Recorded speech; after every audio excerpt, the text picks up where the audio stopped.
கிருஷ்ணகிரியில் அமைந்துள்ளது ஸ்ரீ காட்டு வீர ஆஞ்சநேயர் திருக்கோயில்.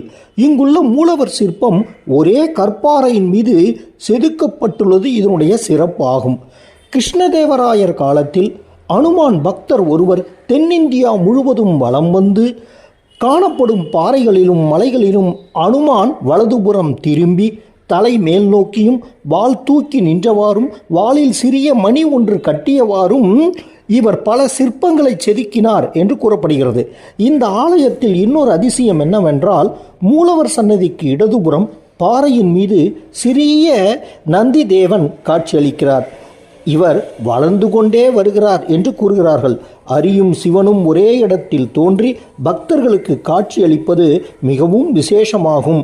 இங்கு தேங்காய் கட்டி வழிபடுபவர்களுடைய பிரார்த்தனை விரைவில் நிறைவேறுவதாக கூறுகிறார்கள்.